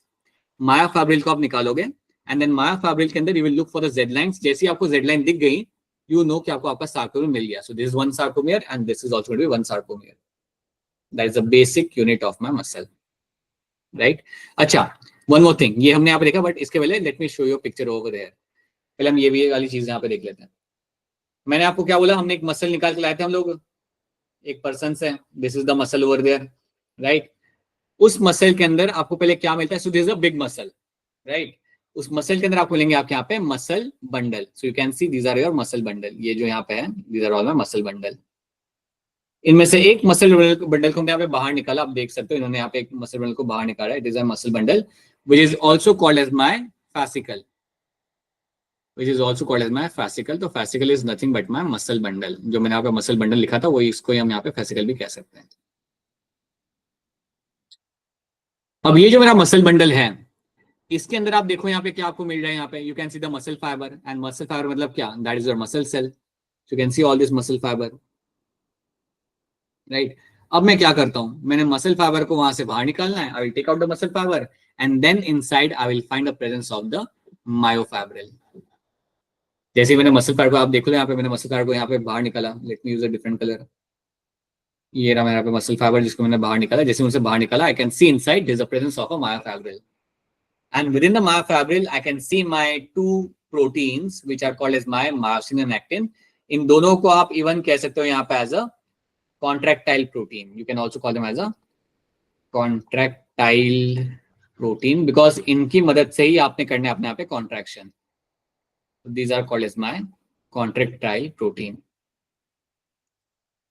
ठीक है, तो ये बात है आपको यहाँ पे रखनी है याद. आपको यहाँ पे लेबलिंग में दिख जाएगा that you also have a sarcolemma, which is the outer membrane of your particular muscle fibre. ठीक है, इतनी बात तो आपको यहाँ पे क्लियर कट आई होप समझ आ रही है. जो मैंने वहां पे आपको पिक्चर में ड्रॉ करके बताया था वही चीज आपको यहाँ पे क्लियर कट आपके सामने यहाँ पे दिख रही है. So I hope this muscle के अंदर क्या क्या चीज आपको दिख रही है. Now it's clear to all of you and I hope प्रिंस अब आपको पता चल गया कि आपका मसल फाइबर क्या था जो आप बीच में जिस बात का आप जिक्र कर रहे थे. This is your muscle fibre. ठीक है, ऑलराइट. सो हमने यहाँ पे कर लिया. अब थोड़ी चीज और भी हम यहाँ पे देख लेते हैं. आपकी जो मसल है ना, जो आपको पूरा बड़ा सा मसल है जो हम निकाल के लाए थे, उसके आसपास आपको एक आउटर कवरिंग मिलती है and that is called as my epimysium. So outer covering of the muscle is called as my epimysium, right. उसके बाद you will have the muscle bundle. Muscle bundle के आसपास की जो कवरिंग होती है, आउटर कवरिंग, उसे हम बोलते हैं यहाँ पे as a perimysium. Perimysium. And then you have the muscle fibre. और मसल फाइबर के आसपास जो आपको कवरिंग मिलती है that is called as my endomysium. तो ये भी आप याद रख लेना. You have a epimysium, you have a perimysium, and you have endomysium. These are the three coverings you have. Epimysium is the covering of the complete muscle. Perimysium is the outer covering of my muscle bundle, and endomysium is the outer covering of my muscle fiber. तो ये sheet like covering आपको यहाँ पे मिल जाएगी. Let me show you this. So epimysium आपको यहाँ पे क्या है? It is the outer layer of the tissue surrounding the entire muscle. Perimysium आपको यहाँ पे क्या होगा? The middle layer surrounding the bundles of muscle fiber. मतलब ये muscle bundle की बात कर रहे हैं. Confuse मत होना. It also allows nerves and blood vessels to make their way to the muscle. तो याद रखना, ये जो आपका टिश्यू होगा ना मिडिल लेयर के में जो आपको टिश्यू मिलेगा, ये इवन अलाउ करता है आपके ब्लड वेसल्स और नर्व्स को वहां तक पहुंचने में. Then we have the endomysium. The innermost layer surrounding the individual muscle fiber is called as endomysium. जो innermost layer आपको मिलेगी यहाँ पे surrounding the muscle fiber, that's endomysium. ठीक है, तो ये हमने यहाँ पे देख लिया. Now let's come back to your myofibril. White muscle fibre, red muscle fibre वो अलग होता है बेटा, वो बाद में करेंगे. मतलब that is will do after this. Once we do the muscle contraction then we will see what is my red muscles and what are my white muscles. क्या फर्क होता है, क्यों होता है, कौन किस में इस्तेमाल किया जाता है, बट बाद में, right. Now let's have a look at this myofibril यहाँ पे and let's try to see something. जब मैं मायोफाइब्रिल को यहाँ पे ऑब्जर्व कर रहा हूँ तो मैंने क्या देखा यहाँ पे, मैंने ढूंढा यहाँ पे मेरा सार्कोमेयर. जब मैंने अपने सार्कोमेयर को यहाँ पे ढूंढ लिया, now I can see those bands over there. मुझे यहाँ पे अपने bands आपके यहाँ पे दिख जाएंगे. So I will find all those bands over here. So ये bands मुझे यहाँ पे दिख जाएंगे. ऐसे हवा में लटके हुए नहीं होते bands, हाँ. ऐसे आप बोलोगे सर ये हवा में कैसे लटके हुए हैं? They are all attached to the Z line. These bands are attached to the Z line. Okay. So ये आपने यहाँ पे देख लिया. You will also have some bands over here as well. एक मैंने यहाँ पे जानबूझ के यहाँ पे थोड़ा थिक बनाया है और एक मैं यहाँ पे जो बना रहा हूँ वो आपके यहाँ पे थिन बना रहा हूँ मैं purposely. So these are the one which you'll be finding over here. So this is what we'll get to see. So जो ऑरेंज कलर का जो बैंड आपको यहाँ पे दिख रहा है ना, this is actually going to be called as my thick filament. इसको हम बोलेंगे यहाँ पे as a, या मैं कहूँगा I won't say thick filament, मैं इसको बोलता हूँ यहाँ पे as a myosin. तो ऑरेंज कलर का बैंड है, this protein over here is my myosin. इसको बोलूंगा मैं यहाँ पे as a myosin, right. Myosin को हम इवन कहते हैं यहाँ पे as a thick filament. I also called as a thick filament. तो यहाँ पे आपका मायोसिन वाला प्रोटीन आपको यहाँ पे दिख चुका है. ये जो येलो कलर के जो लाइट थोड़े से लाइट वाले जो आपके यहाँ पे बैंड्स हैं और थिन बैंड्स जो आपके यहाँ पे हैं, these are called as my actin. These are over here called as my actin. These are my actin protein. और एक्टिन प्रोटीन जो आपका होता है इसको हम इवन बोलते हैं यहाँ पे as a thin filament. We call it as a thin filament. ये बात याद रखना. तो अगर आपसे कोई भी आपका कोई फ्रेंड पूछे कल कि क्या होता है थिक फिलामेंट, क्या होता है थिन फिलामेंट, तो इतना तो बता देना, थिक फिलामेंट आपका होता है यहाँ पे मायोसिन और थिन फिलामेंट आपका यहाँ पे होगा आपका actin. This is something you should be very much clear with. right? So you have actin and the myosin will be the two kind of protein which I'll be finding over here, and these are my contractile protein. इनके वजह से ही आपका muscular contraction आपका यहाँ पे होगा, ठीक है। अब एक काम करते, कुछ बेटर पिक्चर्स देखते हैं और इनको हम और अच्छे से हम समझते हैं यहाँ पे। So let me show you some other pictures, जैसे आप यहाँ पे देखो, right? So let's see what has been shown in the picture first of all. यहाँ पे हम देखते हैं। So यहाँ पे आपके सामने मायोफाइब्रिल है and you can very clearly see your Z line. Sir, but मेरे फ्रेंड के पास तो कोई बात नहीं फ्रेंड्स, कोई बात नहीं, ठीक है। So you will be finding here that you have your two Z lines over here. Z line आपको यहाँ पे दिख रही है ना, उसके तरफ ध्यान दो पहले सब लोग। Z lines आपके पास यहाँ पे, and between the Z lines will be having this sarcomere. तो जो भी आपको मिल जाए सेंटर के अंदर, that is going to be the sarcomere, Z line के बीच में, okay? Then you can see the thin filament. यार इतना thin filament मतलब मेरा यहाँ पे आएगा actin, और thick filament मतलब मेरा यहाँ पे आएगा myosin। इतनी बात आपको यहाँ पे रखनी है याद। सेंटर में आपको मिल रहा है आपको यहाँ पे M लाइन, सेंटर में आपको M लाइन है, वो एक बार फिर बाद में देखते हैं। Let's keep it up to here only. पहले आप याद रख लो थिन फिलामेंट मेरा यहाँ पे क्या है और थिक फिलामेंट मेरा यहाँ पे क्या है, इतना पहले आपको यहाँ पे याद रखना है। What is my sarcomere is a basic unit of my muscle, ठीक है। एक और बार हम इसे यहाँ पे देखते हैं वापस से। You can see over here Z line आपको यहाँ पे क्लियरली आपको यहाँ पे दिख रही है, you can see the Z line clearly over here. You can see the thick filament, thick filament मतलब मेरे यहाँ पे आ जाएगा myosin, right, that is going to be myosin, and the thin filament is going to be actin. एक ही picture बार बार इसलिए दिखा रहा हूँ या अलग अलग तरीके से इसलिए दिखा रहा हूँ ताकि वो इम्प्रिंट हो जाए दिमाग के अंदर कि क्या है मेरा थिक, क्या है मेरा पे थिन फिलामेंट, राइट। अब अगर आप यहाँ पे बीच में देखोगे ना, if you see in the centre, centre के अंदर आपको यहाँ पे एक स्पेस दिख रहा है, मतलब सेंटर में आपको क्या दिख रहा है ना कि मायोसिन तो है आपका यहाँ पे, थिक फिलामेंट तो आपका यहाँ पे दिख रहा है आपको, बट बीच में आपका एक गैप क्रिएट हो रहा है, मतलब ये वो एरिया है जहां पे आपका एक्टिन नहीं है। This is a small area where you don't have the actin. ये जो जोन आपका होता है जहां पे आपका एक्टिन नहीं है, this zone is called as my H zone. ये भी आप दिमाग में आप बिठा लो। सो एच जोन आपका वो एरिया होता है जहां पे आपको मायोसिन तो मिल जाएगा but you won't have the actin over there. तो एक्टिन वहां पे आपको नहीं मिलेगा, वो स्पेस हो रहा है बीच में जहां पे एक्टिन आपका नहीं है, and that zone is called as my H zone. So H zone आपको मिलता है आपका सेंटर के अंदर, that's the first thing you have to know, right. अगर आपसे कोई बोले कि भैया बताइए आपका ए बैंड क्या है, if there someone ask you that what is your A band, तो आपने सिंपली बोलना है जहां पे होता है आपका myosin, where ever you have the myosin that will be called as my A band. तो आप यहाँ पे देख लो, जो आपका ब्लू वाला जो आपका यहाँ पे एरिया है, that's my myosin, and this much area over here is called as my A band. उसको ही हम बोलते हैं यहाँ पे ए बैंड। जो ए बैंड वहां पे होगा जहां पे आपका मायोसिन है, जितना आपका मायोसिन है that is called as my A band, right.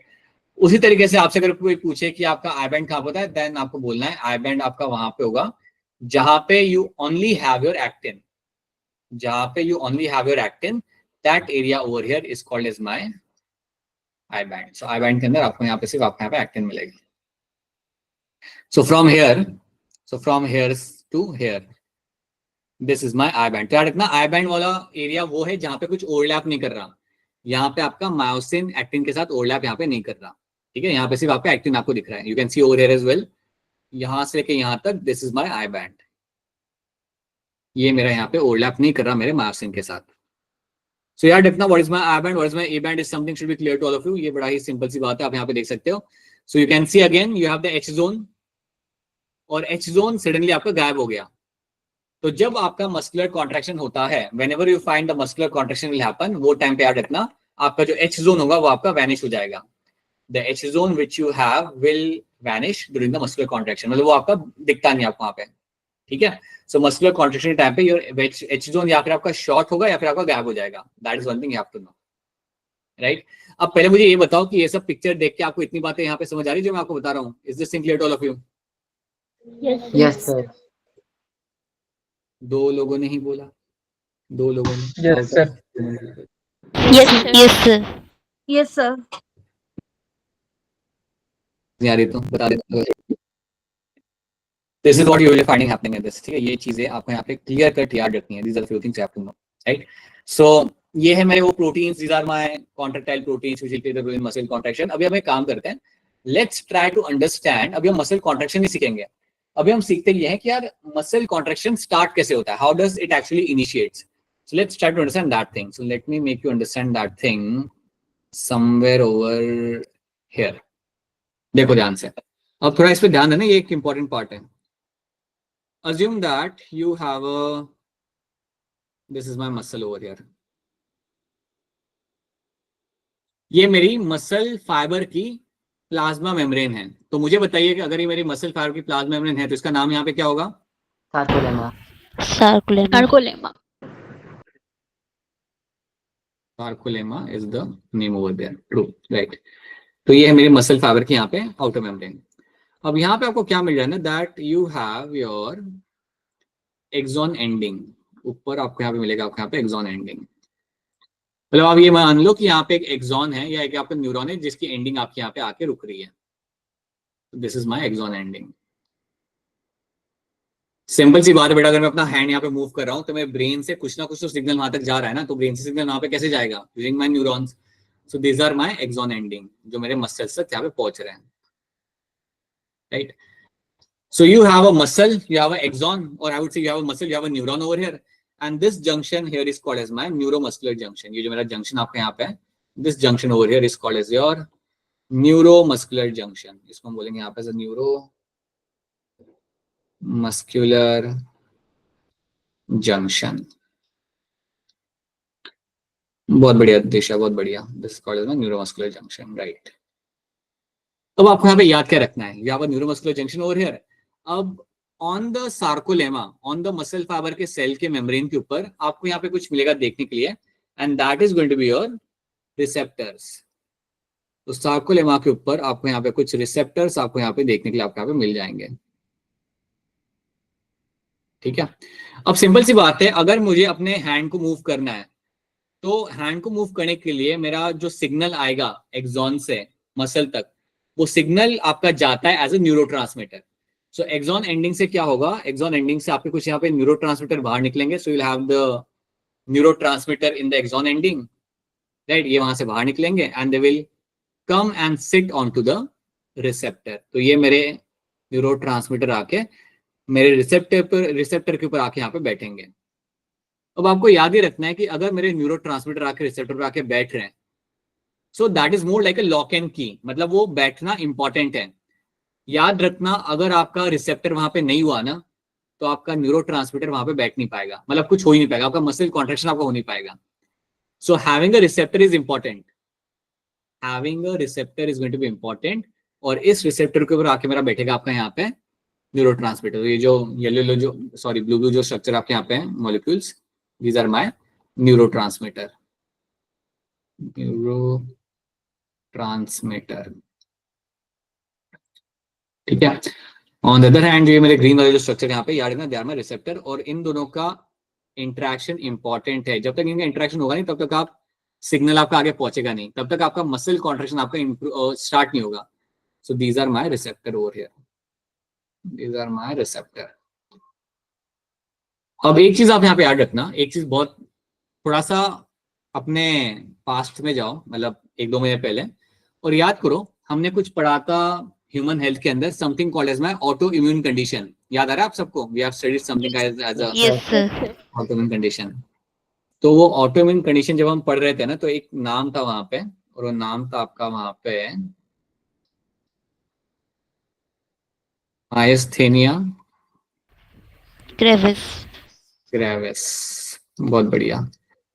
This is something you have studied. This is something you have seen in the as an autoimmune condition. अब ये कंडीशन जो होती है ना, अब देखो इसमें होता क्या है। ऑटोइम्यून कंडीशन आपकी है, दैट मीन्स कि आपके खुद के इम्यून सेल्स आपका डैमेज कर रहे हैं, राइट? सो मायस्थेनिया ग्रेविस में पता है क्या होता है? आपके जो रिसेप्टर्स होते हैं उनको जाके मारना चालू करते हैं आपके antibodies. Your antibodies will go and kill the receptors of your neuromuscular junction. अगर आप न्यूरोमस्कुलर जंक्शन पे जाके अगर रिसेप्टर्स को अगर आप खत्म करना वहां पे चालू करते हो, देन आप समझ लो यहाँ पे क्या होगा। आपका रिसेप्टर वहां से गया, एक बार आपका रिसेप्टर वहां से चला गया, कोई चांस नहीं है कि आपको वहां पे मसल कॉन्ट्रैक्शन हो पाएगा, because you have remove the receptor from that particular side. अगर रिसेप्टर वहां से निकल जाता है, देन आपका न्यूरोट्रांसमीटर जाके कुछ नहीं कर सकता। So I hope now you understand what happens in the myasthenia gravis. Myasthenia gravis के अंदर आपका मस्कुलर कॉन्ट्रैक्शन आपका धीरे धीरे आपका बंद होने लगता है, and it becomes much more severe जब आपके रेस्पिरेटरी मसल्स काम करना बंद कर देते हैं. That is when things become fatal. ठीक है.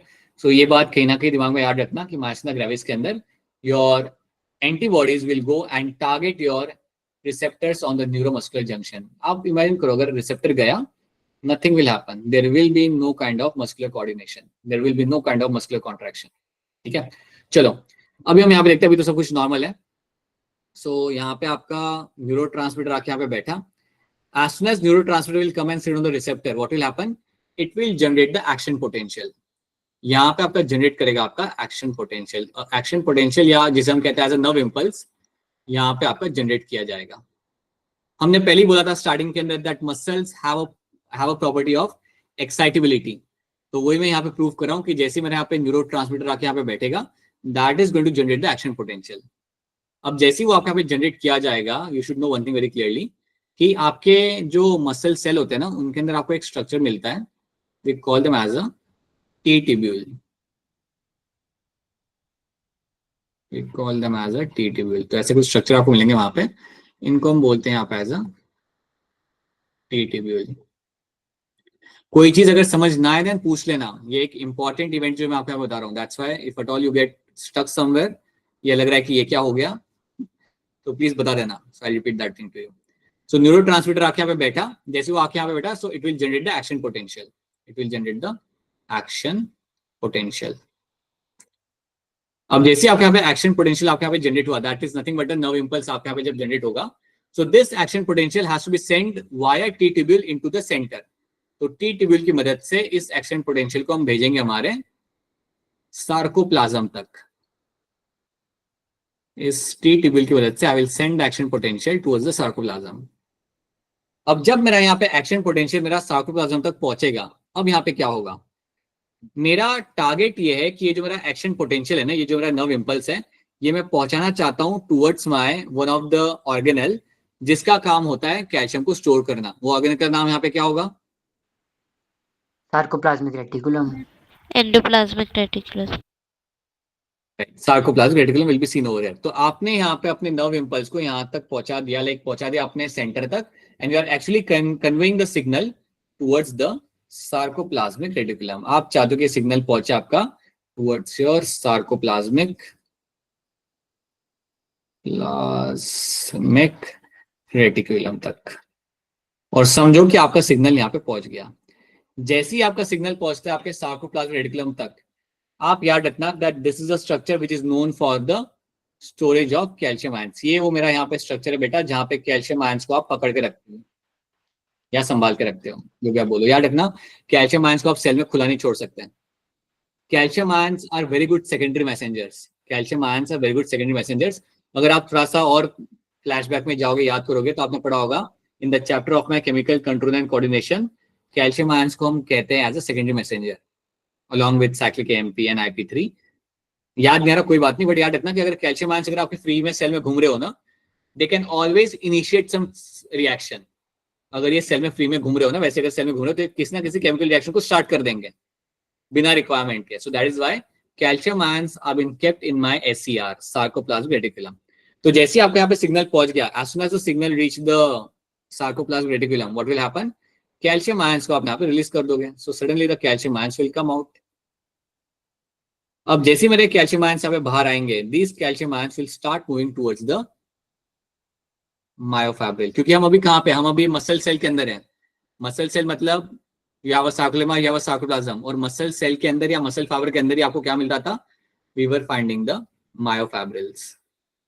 So within the muscle fiber we will finding the myofibrils. तो आपको याद रखना है कि ये मेरे यहाँ पे myofibrils, और इनके तरफ जाना चालू करेंगे मेरे यहाँ पे calcium ions. So these are my myofibrils. So now this calcium ions will start moving towards the myofibrils. याद रखना जब मेरे calcium ions जाके मेरे कॉन्ट्रेक्टाइल प्रोटीन के साथ जाके इंटरेक्ट करते हैं, देन आपका मस्कुलर कॉन्ट्रैक्शन यहाँ पे स्टार्ट होगा. अभी हम उसे स्टार्ट नहीं कर रहे, बट इतनी बात याद रखना, this calcium ions will interact with my contractile protein over there, and then फिर आपको यहाँ पे मस्कुलर कॉन्ट्रैक्शन आपका यहाँ पे स्टार्ट होगा. ठीक है, तो इतनी बातें उसके पहले जो आपके यहाँ पे हो रही है वो आपको यहाँ पे याद रखनी है. You have an axon ending, you have a receptor over here, right? You will have a sarcolemma. This is my neuromuscular junction.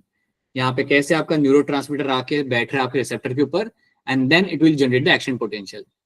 जैसे वो आके बैठा, जैसे आपका पे नर्व इंपल्स या एक्शन पोटेंशियल आपका जनरेट हुआ, that signal has to be sent inside the sarcoplasmic reticulum तक using my T tubules. T tubules की मदद से I will be sending the signal towards the sarcoplasmic reticulum, and then I will find the sarcoplasmic reticulum is going to release my calcium ions, and now those calcium ions will go sit on the myofibril, or I would say they will go and trigger the initiation of my muscular contraction. तो ये चीजें आपको होते हुए आपको यहाँ पे मिल जाएगी. अब बता दो एक बार, क्या इतनी बातें आप सबको यहाँ पे क्लियर है? Yes, sir. Yes, sir. कुछ चीज अगर लग रही है ना कि सर ये कहाँ से आया या कैसे हुआ, देन पूछ लो. If you have now any question then ask your questions. बताइए.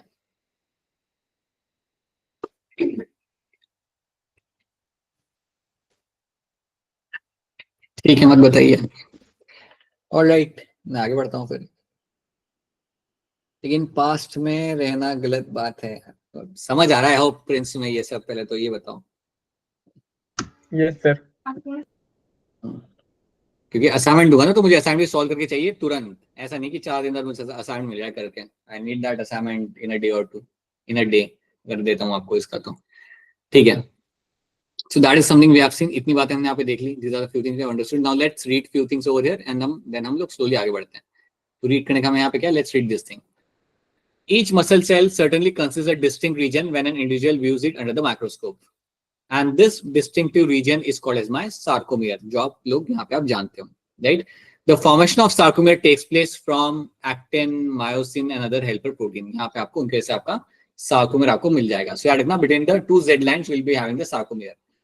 The filament which one can see between the dark band are certainly actin and myosin. So that is something they are telling कि actin myosin आपको यहाँ पे देखने के आपको यहाँ पे मिल जाएगा. Now, right, let's read this thing.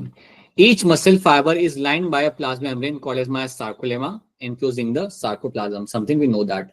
Muscle fiber are syncytium. ये बात याद रखना. अगर आपको कोई कह रहा है ना कि this cell is syncytium, सिंसेशन का मतलब होता है multi nucleated. So muscle fibre is a syncytium, that means muscle fibre are going to be your multi nucleated. ये टर्म याद रखना, syncytium, that means multi nucleated. ठीक है. As the sarcoplasm contains many nuclei, the ER sarcoplasmic reticulum of the muscle fibre is a store house of calcium ions.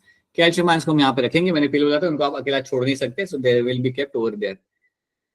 Each myofibril has a alternate dark band and a light band. Dark band मतलब आपका यहाँ पे होगा myosin, क्योंकि वो thick होता है. Light band आपके यहाँ पे होगा, that's going to be your actin, because it's going to be thin over there, right.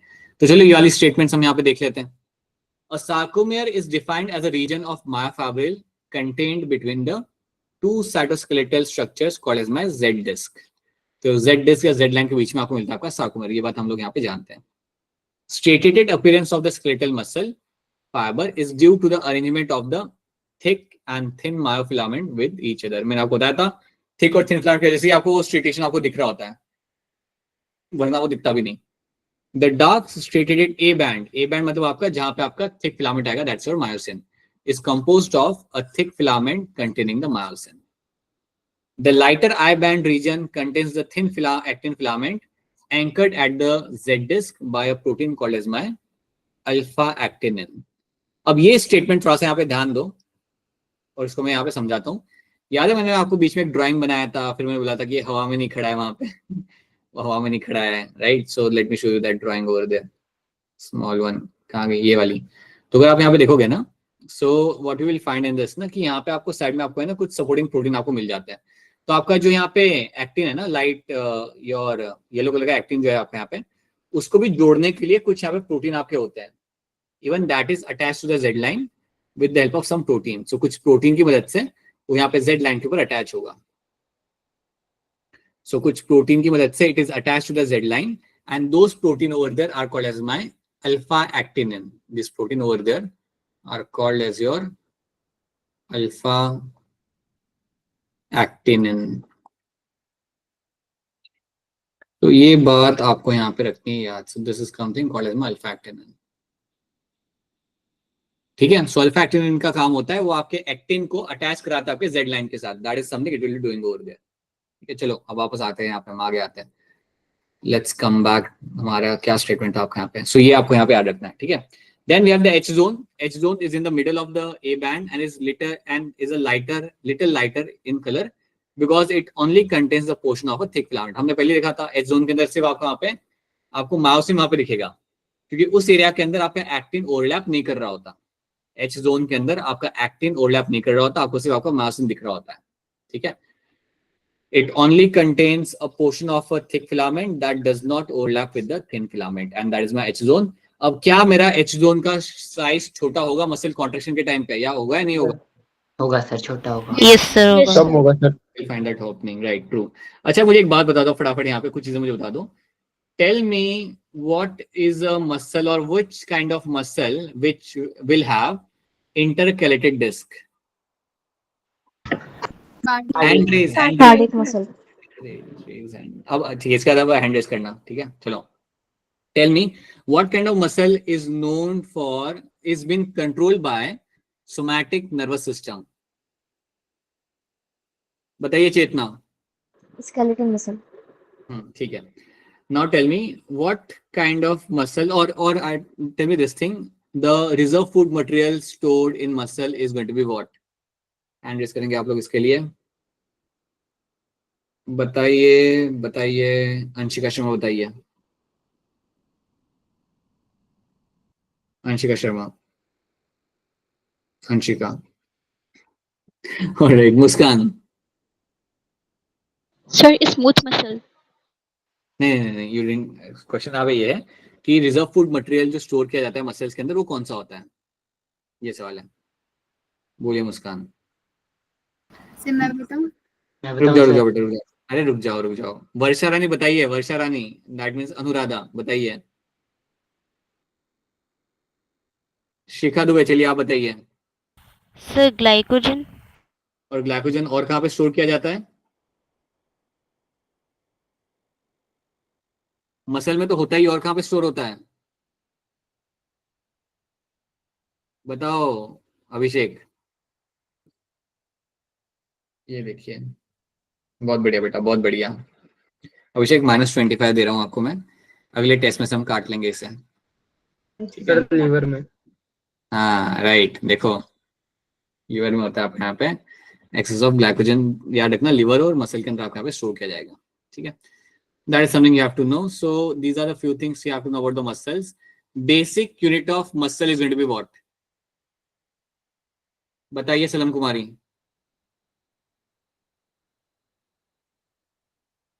बताइए Prince. Sir sarcomere. Prince, now quickly tell me, sarcomere के अंदर मेरे कौन से 2 कॉन्ट्रैक्टाइल प्रोटीन मुझे यहाँ पे मिल जाते हैं? सर मैं बताऊंगा। प्रिंस को नहीं याद, योर कॉन्ट्रैक्टाइल प्रोटीन्स, प्रिंस ऐसे कैसे? बताओ अभिषेक। अरे सर, बोलो actin, अभिषेक। हाँ, एक्टिन और myoglobin. Myosin. Myosin, myosin Abhishek, not myoglobin, myosin. Now tell me Abhishek, myosin और एक्टिन में से कौन सा होता है थिक, कौन सा होता है थिन यहाँ पे? This is something you should be knowing people, like you can not be taking so much amount of time on this. Myosin आपका यहाँ पे थिक रहेगा और एक्टिन आपका यहाँ पे थिन रहेगा, should be very clear to you, right? Myosin आपके यहाँ पे थिक रहेगा और एक्टिन आपके यहाँ पे थिन रहेगा, सो ये भूलो मत यहाँ पे। These are some of the very simplest thing you have to know, right? इस पिक्चर को आप यहाँ पे याद रखो। जेड लाइन आपकी यहाँ पे क्या है, थिक फिलामेंट आपका क्या है और थिन फिलामेंट आपका यहाँ पे क्या है।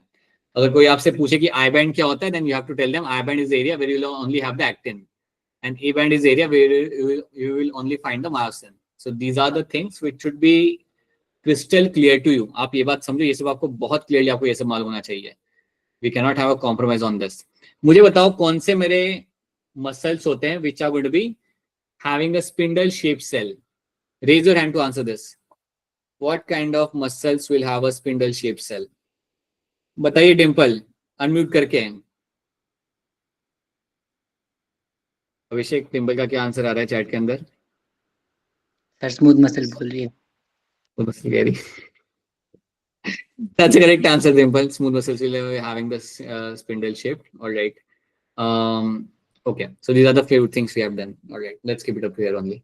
तो ये सब चीजें हमने यहाँ पे देख ली है. अच्छा मुझे एक चीज बता दो यहाँ पे हैंडल करके कैल्शियम आयंस के रोल क्या होता है? What are the general role of calcium ion in the body? आपके ह्यूमन बॉडी के अंदर कैल्शियम आयंस के जनरल रोल आपके यहाँ पे क्या हो जाएंगे? बताइए अंशिका शर्मा, कैल्शियम आयंस के role. Sir, first role is help in muscular contraction. Second is essential for blood clotting, and third is it impulse transmission. Right, nerve impulse transmission. बिल्कुल सी बात है. ये मेरे यहाँ पे कुछ वेल डिफाइंड करेक्ट मेरे यहाँ पे रूल्स हो जाते हैं मेरे यहाँ पे कैल्शियम आयंस के. ट्रू, ठीक है. अब मुझे थोड़ा सोच के बताना है यहाँ पे. Like let me make a drawing over here and then tell me what will be happening in this. So अब मुझे बताओ कि अगर मैं किसी का मसल निकाल के लेके आता हूँ, if I just take out muscle of some person, वापस उसी पर्सन के पास में वापस गया और वापस without his permission I have taken out a large chunk of muscle, पहले से ज्यादा. तो मुझे बताओ ये मैंने मसल निकाल के मैं वहां से लेके आ चुका हूँ. Now you have to tell me कि ये मसल के अंदर आपको सबसे पहले जब आप इसे ऑब्जर्व करते हो तो इसके अंदर आपको यहाँ पे क्या मिलेगा? Raise your hand to answer this. The very first thing I will find inside the muscle is going to be what? बताइए अनुराधा, क्या होगा इसके अंदर? Muscle bundle. There will be my muscle bundle. ठीक है. अनुराधा, मेरा आपसे ये सवाल है कि आपका जो मसल था ना, पूरा की तरह जो आपको मसल था जो मैं यहाँ पे लाया था, इस मसल के आसपास जो आपको कवरिंग मिलती है, the covering will get to see surrounding, एक थिन कवरिंग आपको मिलती है टिश्यू की, वो कवरिंग को हम क्या बोलते हैं? अनुराधा बताओ. चेतना, क्या होती है वो कवरिंग यहाँ पे? Epimysium.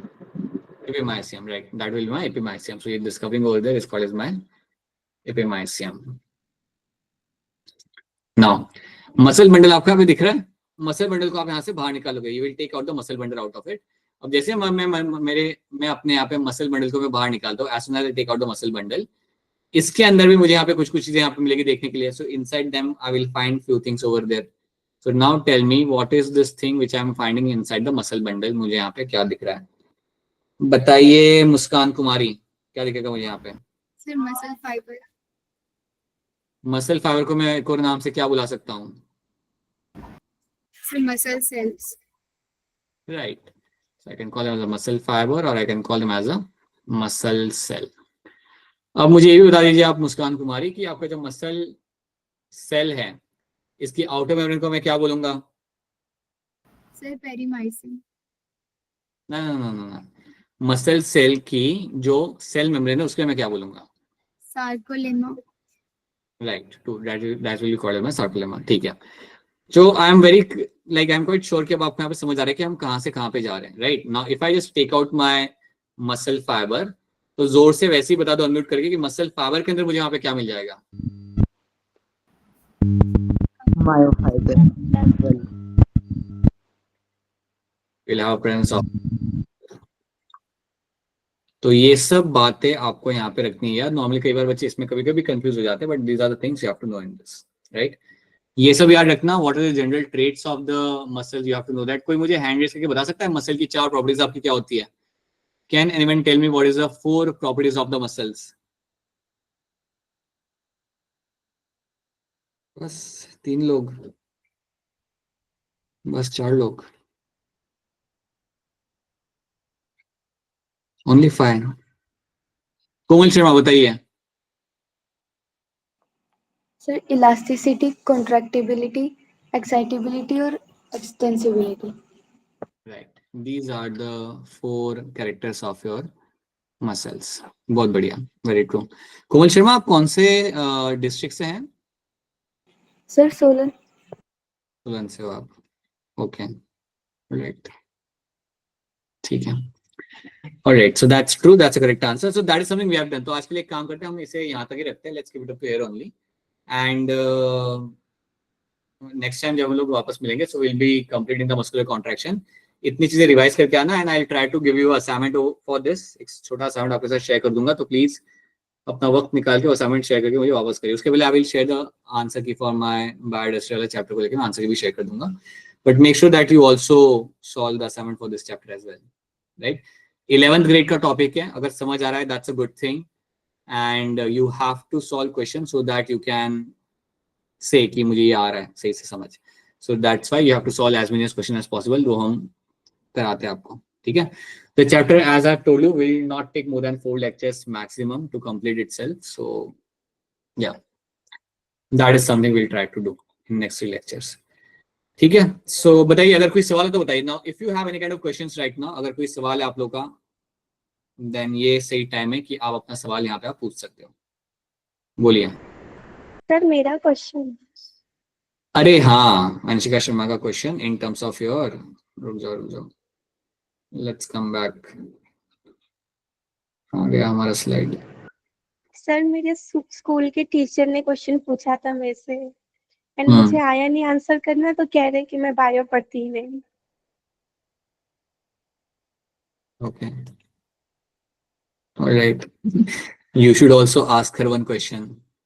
And if at all she is not able to answer, then no, you can say the same thing. Then we'll find कैसे डस्टर आएगा उड़ के आपके पास. ठीक है. चलो. Now you were discussing something in terms of the alpha, beta and gamma diversity.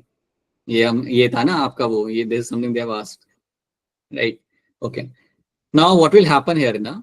So let's assume you have a habitat. Let's assume you have a large habitat over here. So assume करते कि एक बड़ा सा habitat है आपके पास. Sir screen visible नहीं है. अरे स्क्रीन नहीं दिख रही मेरी. क्या बात है, क्या बात है. बहुत बढ़िया. रुको.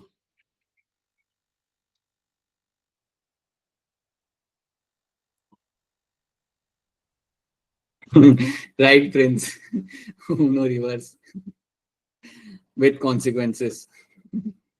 Painful consequences. उसके बाद 4 दिन की छुट्टी पे अंशिका शर्मा. स्नेह मैम मुझे कॉल करेंगे. अरे सर क्या बता दिया आपने. ऑलराइट, ठीक है. चलो, let's have a look. So assume that you have a patch of forest. You have a big patch of forest over here. Now in this patch of forest, what will happen? You have, let's say यहाँ पे आपके कुछ अलग अलग type के habitat हैं. So assume करते हैं कि यहाँ पे you have rainforest. This area over here is going to be having a rainforest. This area over here is called as my rainforest, right? एक छोटा सा आपका एरिया यहाँ पे आपका, which is a more like a grassland वाला area. So you have a small patch over here, which is more like a grassland. So यहाँ पे इतना वाला जो belt है ना आपका, this is going to be a grassland वाला belt. इसको हम कहते हैं यहाँ पे as a grassland.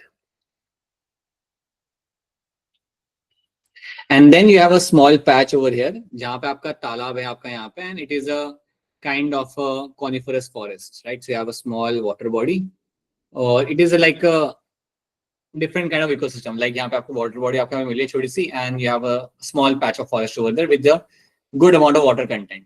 ठीक है. तो ऐसे आपके तीन टाइप के आपके पास यहाँ पे आपके हैबिटेट है. तो अब आपको यहाँ पे क्या दिख रहा है ना, that you compare the species richness in those habitat. तो आपका इसका मैं बाउंड्री यहाँ पे बना देता हूँ. So assume that this is the boundary of this habitat over here. तो 3 अलग अलग टाइप के हैबिटेट है आपके पास. This is 1, this is 2, this is 3. अब जब आप यहाँ पे ऑब्जर्व करते हो, you will get to see अलग अलग टाइप की स्पीशीज हम यहाँ पे डाल देते हैं विद द डिफरेंट शेप.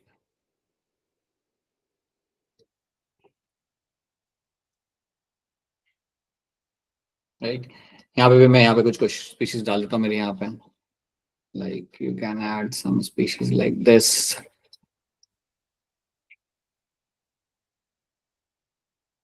हर एक शेप और सिंबल का मतलब अलग टाइप के यहाँ पे स्पीशीज आपको यहाँ पे मिल रही है. Right. Similarly, I can draw some species over here as well. Hashtag डालते हैं यहाँ पे hashtag biodiversity, hashtag. Alright, ठीक है.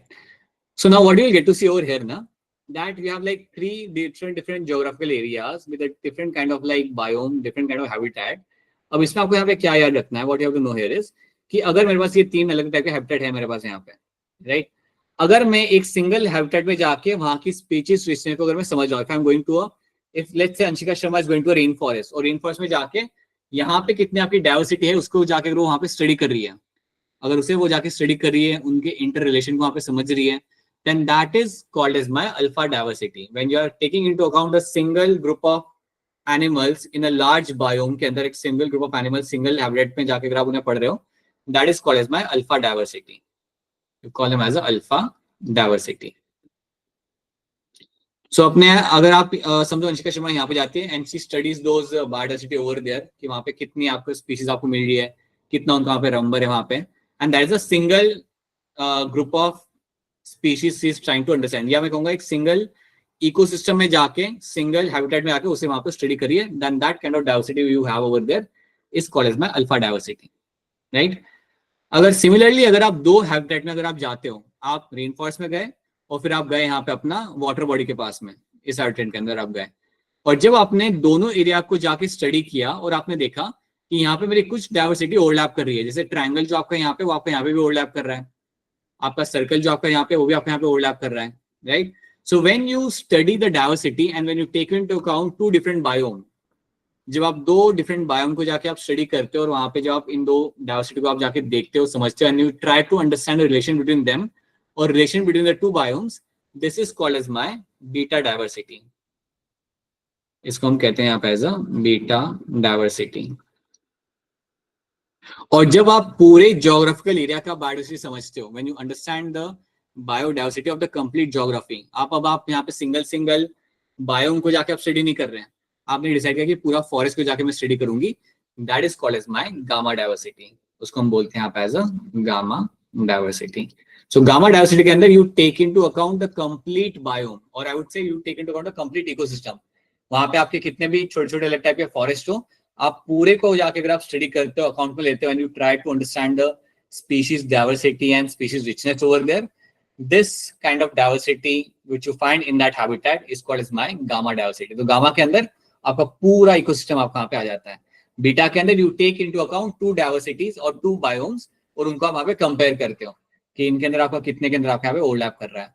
और अल्फा के अंदर यू एक स्मॉल सबसेट आपका होगा ना फॉरेस्ट का, वहां पे जाके जब आप स्पीशीज को आप जाके देख रहे हो, काउंट कर रहे हो, and the species you find over there, that becomes example of my alpha diversity. Anshika समझ आ रही है मेरी बात? Yes sir. सर इसके लिए कंडीशन ये होनी चाहिए कि एक ही सिस्टम में अलग अलग बायोडाइवर्सिटी हो। हाँ, so basically you get to see, let's take a small patch of forest. Even in a small patch of forest you will have macro habitats, you will have different macro habitats over there, और उनके अंदर ही आप divide करके भी आप अपना alpha beta और gamma आप निकाल सकते हो, right? It doesn't have, it's a very big example where you have a rainforest and you have a grassland. In a small habitat के अंदर भी आपको छोटे छोटे आपको पैच मिल जाते हैं कि एक पैच के अंदर you will have a rocky habitat, एक पैच में you will have a coniferous trees. So even that can be taken into account as a alpha beta के लिए आप उसके लिए आप वहाँ पे आप यूज कर सकते हो. But yes, you have to take into account a different biome over here. Okay. ठीक है, so that is something you have to remember. But again NEET में ये कभी आपका आएगा नहीं, so ठीक है. Alright, so that is something we have done आज की क्लास के अंदर. So now let me stop the recording.